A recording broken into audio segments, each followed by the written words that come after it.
लेकिन 80% मकान अब भी ऐसे थे जिन्हें आसार कदीमा में शुमार किया जा सकता था। बाल मकान तो खंडरों का मंजर पेश करते थे, लेकिन उनमें भी लोग राइश पजीर थे। हर साल बारिशों के मौसम में कई मकान गिरते और कई जानें जाया हो जाती। इस मरतबा बारिश भी क़यामत खेज हुई थी। मुसलसल 3 दिन से जारी रहने वाली मूसलाधार बारिश ने जिंदगी का सारा निजाम दरम बरम करके रख दिया। शहर की सड़कें कई फुट पानी में डूबी हुई थी और नहरें दरियाओं का मंजर पेश कर रही थी। नशेबी इलाके तो मुकम्मल तौर पर पानी में डूब गए थे। पानी घरों में घुस आया था। जिनके मकान 2 मंजिला थे वो लोग ऊपर वाली मंजिल पर मुंतकिल हो गए थे। उस तूफानी बारिश से जिंदगी का तमाम कारोबार मुअत्तल होकर रह गया था। शफात भी 3 दिन से घर में बंद था। मरियम भी उन दिनों अपनी बेटी के साथ उन्हीं के घर में थी। उन 3 दिनों के दौरान उसे घर से बाहर निकलने का मौका भी नहीं मिला था। और फिर तीसरे दिन 4 बजे के करीब मरियम की गली में रहने वाले एक आदमी ने आकर उसे इतला दी कि मरियम के मकान के एक कमरे की छत गिर गई है।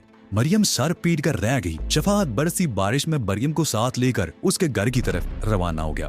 तंग सी गली से गुजरते हुए भी डर लग रहा था कि कोई मकान उनके ऊपर ना आ रहे। वो बड़ी मुश्किल से मरियम के घर तक पहुंच सके।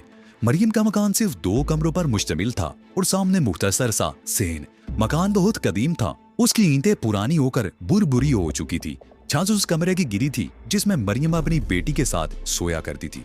ये उन दोनों माँ बेटी की खुशकिस्मती थी कि वो पिछले 3 दिन से शफात अली के घर में थी। अगर वो अपने घर में होती तो छत के मलबे के नीचे दबकर खत्म हो चुकी होती। बारिश से नीचे अब भी तेज थी, लेकिन मोहल्ले के चंद आदमी वहां जमा हो गए थे। उन्होंने मलबा हटाकर बचा कुचा सामान निकालकर दूसरे कमरे में पहुंचा दिया। लेकिन बारिश की वजह से बहुत सा सामान खराब हो चुका था। बारिश का जोर तीसरे रोज आधी रात के बाद ही टूटा था। 2 दिन बाद जब बारिश थम गई और आसमान पर सूरज चमकने लगा तो मरियम भी अपने घर आई। घर में भरा हुआ पानी निकालते निकालते उसे 2 दिन लग गए। तकरीबन 2 महीने बाद कमरे की छत डाल दी गई। इसी दौरान मरियम दूसरे कमरे में रहती रही और शफात ने बेहद इसरार किया कि वो उसके घर में रहे, लेकिन उसने अपने ही घर में रहने को तरजीह दी थी। मकान के मसले पर शफात का मुकदमा हाई कोर्ट में चल रहा था। 1 साल और गुजर गया क्योंकि जाल साजियों और चालाकियों से मुकदमे की कार्रवाई तूल पकड़ती गई। सर्दियों की एक ठिठुरी हुई शाम थी। आसमान से आप बादलों से ढका हुआ था और तेज हवा ने इसमें कुछ और भी इजाफा कर दिया था। मौसम के तेवर बता रहे थे कि बारिश किसी भी वक्त शुरू हो सकती है और उससे सर्दी की शिद्दत में मजीद इजाफे का इम्कान था। बाजारों की रौनक उजड़ने लगी थी। बाटी चौक पर भी उस शाम रोजाना जैसी रौनक नहीं थी। पान की दुकानों और 1-2 रेस्टोरानों में कुछ मनचले बैठे हुए थे। शफात भी दुकान खोले बैठा था। वो आमतौर पर रात 12:30 बजे तक दुकान खोले रहता था, लेकिन उस रात 10 बजे के करीब हल्की बूंदाबांदी शुरू हुई तो उसने दुकान बंद कर दी और घर आ गया। शार्क उस वक्त तक जाग रहा था। शफात, सकीना और शार्क ने इकट्ठे बैठकर खाना खाया। खाने के थोड़ी देर बाद ही सकीना ने चाय बना ली। इसी दौरान बारिश किसी हद तक तेज हो चुकी थी। सकीना ने कमरे का दरवाजा बीर दिया। वो चाय की चुस्कियां लेते हुए बातें करने लगे। शार्क तो जल्दी अपने पलंग पर जाकर सो गया और सकीना और शफात देर तक बातें करते रहे। बारिश कुछ और तेज हो गई। शहर में छत से पानी गिरने की आवाज से यूं लग रहा था जैसे कोई आबशार गिर रहा हो। 12 बजे के लगभग वो भी सोने के लिए लेट गए। सकीना बातें करते करते सो गई और शफात लेटा सोच रहा था कि 2 दिन बाद उसे मकान के मुकदमे में पेशी के लिए हाई कोर्ट चले जाना है, क्योंकि उसने पिछली पेशी से अब तक बड़ी भागदौड़ करके ये पता चला दिया था कि सलमान ने मुकदमे की कार्रवाई के दौरान क्या क्या हरामजीदगियां की थी। मकान के सिलसिले में असल दस्तावेजात कहाँ गायब कर दी गई थी। मुतलका महकमे के जिस क्लर्क ने सलमान से रिश्वत लेकर दस्तावेजात गायब की थी, उसे शायद एहसास हो गया था कि वो हकदार के साथ नाइंसाफी कर रहा है। उसने शफात से वादा किया था कि वो असल दस्तावेजात लेकर इस पेशी पर खुद अदालत में आ जाएगा और ये बयान भी देगा कि मुकदमा ही झूठा है और सलमान ने इस सिलसिले में जितनी दस्तावेजात अदालत में पेश की हैं वो जाली और झूठी हैं।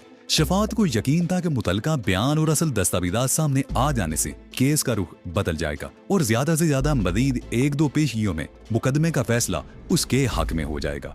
वो दुआ मांग रहा था कि क्लर्क अपने वादे से ना फिर जाए। कमरे में हल्के नीले रंग का नायर बल्ब जल रहा था।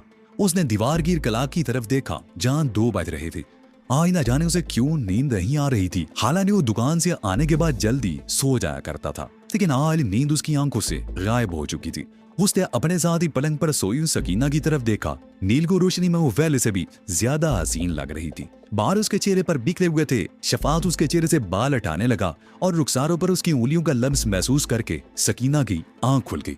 अरे, आप अभी तक जाग रहे हैं? क्या वक्त हुआ है? सकीना उठकर बैठ गई। 2 बज चुके हैं। पता नहीं नींद क्यों नहीं आ रही आज, शफात ने जवाब दिया।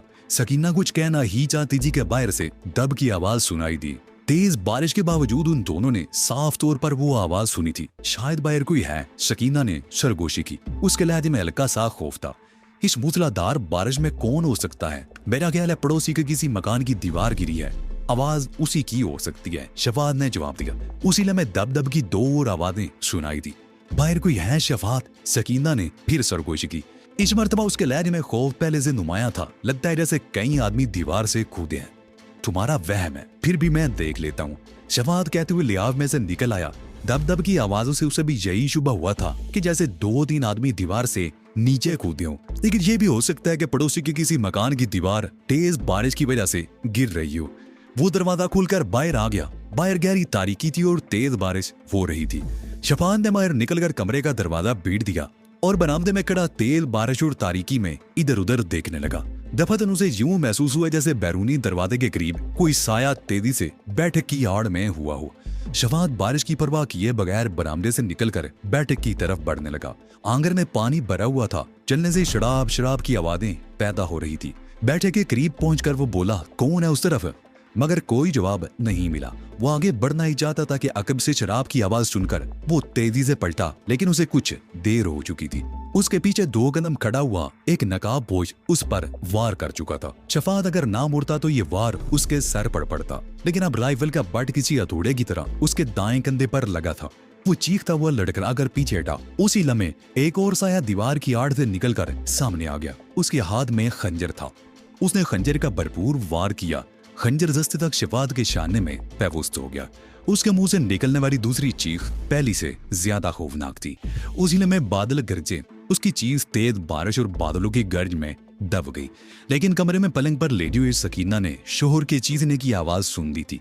वो उठकर नंगे पैर कमरे से बाहर आई और बैठे के करीब 2 ज़ियापोशों को अपने शोहर पर हमला करते देखकर चीखती हुई उस तरफ दौड़ी।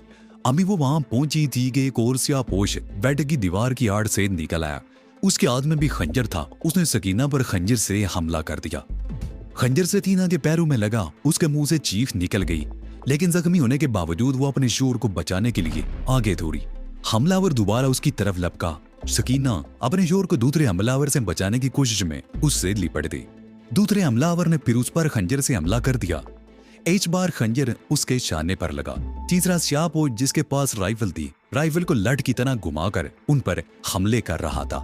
वो दोनों मियां बीवी चीख रहे थे और हमलावर खंजरों से उन पर पे दर पे वार करते रहे। वो दोनों जख्म से चूर हो चुके थे, लेकिन उसके बावजूद अपने आप को बचाने की कोशिश कर रहे थे और मदद के लिए चीखते रहे। मगर उनकी चीखें बादलों की गनगरी, बिजली की कड़क और बारिश के शोर में दबती रही। 4 चीखों की आवाज सुनकर उठ गया। उसने दूसरे पलंग की तरफ देखा। वो खाली था। बाहर से बारिश के शोर और बादलों के गरज के साथ उसे अपने माँ बाप की चीखों की आवाजें सुनाई दे रही थी। वो कमरे से निकलकर बाहर दौड़ा। बाहर का मंजर ही बहुत खौफनाक था, लेकिन वो डरने की बजाय अपने माँ बाप की मदद करने के लिए चीखता हुआ उनकी तरफ दौड़ा। उसने जाते ही एक हमलावर की टांग पकड़ ली और उसकी पिंडली में दांत गाड़ दिए। हमलावर चीखते हुए टांग झटकने लगा। शार्क उछलकर दूर जा गिरा। शार्क भाग जाओ, उसकी मां चीखी। शार्क ने फिर लपक कर हमलावर की टांग में दांत गाड़ने चाहे, मगर हमलावर ने उसे इस कदर जोरदार ठोकर रसीद कर दी कि शार्क चीखता हुआ उछलकर दूर पानी में जा गिरा। हमलावर खंजर संभाले उसकी तरफ लपका, मगर शफात उसकी टांगों से लिपट गया। हमलावर मुंह के बल पानी में गिरा और फिर पलटकर शफात पर खंजर के पे दर पे वार करने लगा। सकीना मुसलसल चीखते हुए शार्क को भाग जाने को कह रही थी। शार्क को समझने में देर ना लगी कि वो उन सफाक इंसानों के मुकाबले में अपने माँ बाप की कोई मदद नहीं कर सकता। उसके बरक्स वो दरिंदे उसे भी खत्म कर देंगे। वो उठकर छत पर जाने वाली सीढ़ियों की तरफ लपका। बारिश कुछ और तेज हो गई थी, जैसे आसमान के सारे बंद टूट गए हों। बिजली भी इस तरह कड़क और चमक रही थी जैसे आज के बाद इसे फिर कभी मौका नहीं मिलेगा। सकीना और शफात की चीजें बिजली की कड़क और बादलों की गरज में डूब रही थी। अरे संपोरियो को पकड़ो, वो भाग रहा है। ज़ियापोशों में से एक चीखा। एक हमलावर सीढ़ियों की तरफ भागा। शार्क आखिरी सीढ़ी पर पहुंचकर रुक गया और ज़ियापोश की तरफ देखने लगा, जो एक हाथ में खंजर पकड़े तेजी से सीढ़ियों पर चढ़ रहा था। सीढ़ी ज्यादा बड़ी नहीं थी। उसके दोनों तरफ रेलिंग की तरह ईंटों की दीवारें थी, जिन पर सीमेंट का प्लास्टर किया हुआ था। शार्द अक्सर कंक्रीट की इस रेलिंग पर उल्टा बैठकर फिसला करता था। सकीना उसे मना किया करती थी कि इस तरह के खेल ना खेला करे, किसी दिन गिर जाएगा। शार्क ने दोनों तरह की रेलिंग पर हाथ जमा लिए। उसकी नजरें हमला आवर पर जमी हुई थी। खंजर मदद तेजी से ऊपर आ रहा था। उसके दरमियान चंद सीढ़ियों का फासला रह गया था। शार्क दोनों हाथों पर जोर देकर उछला।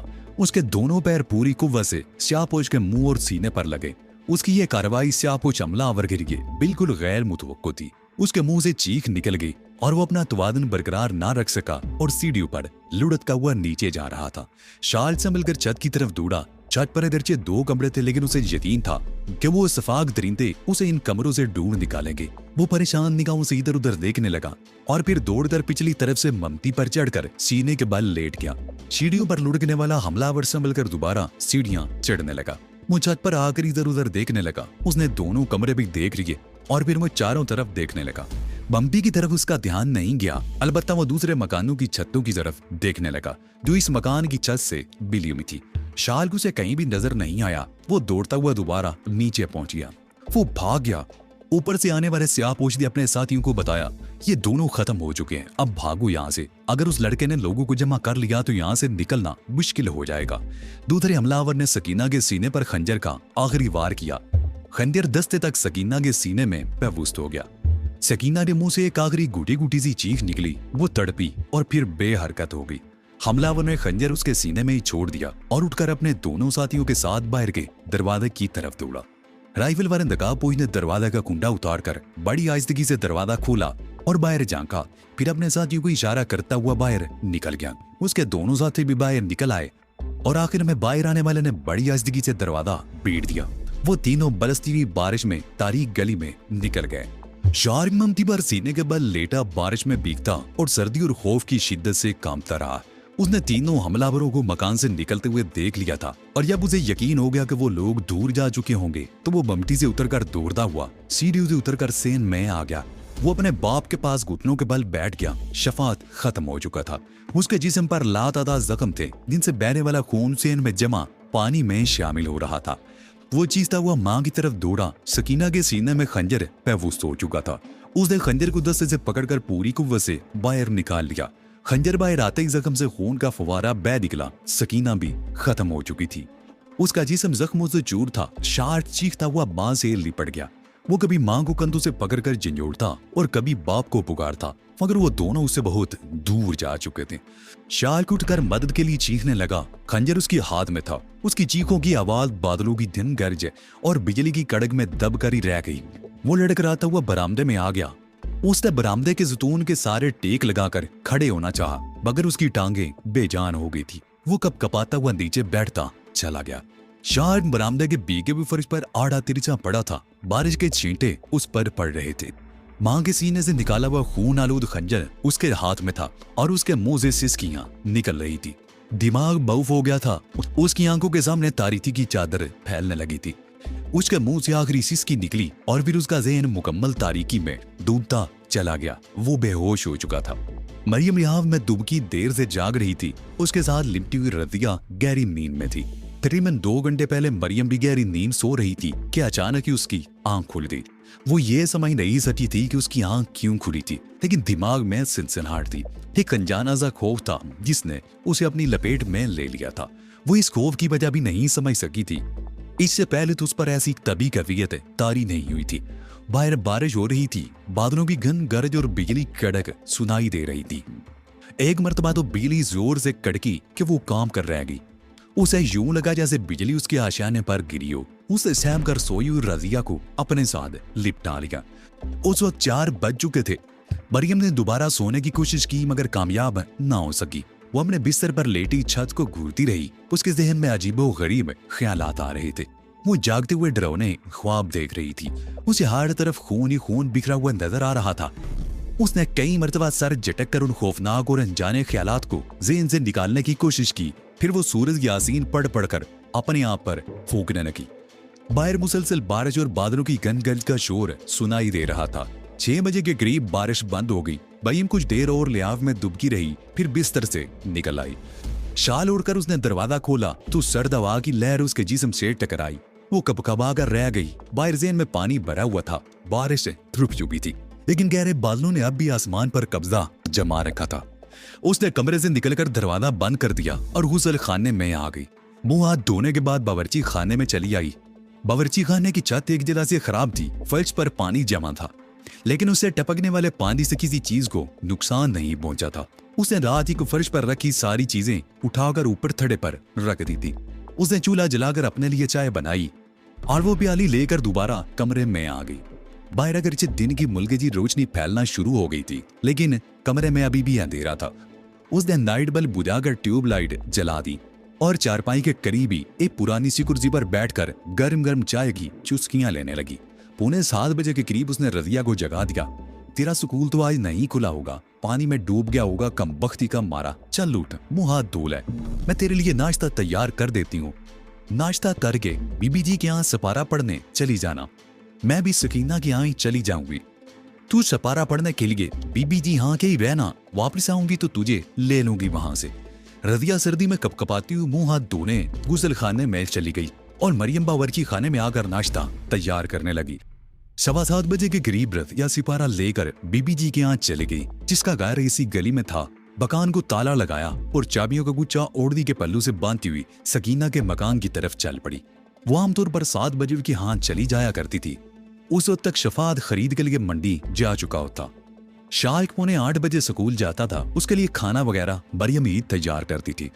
आज उसे देर हो गई थी, लेकिन उसे यकीन था कि आज ना तो शफात मंडी गया होगा और ना ही शार्क स्कूल जाएगा।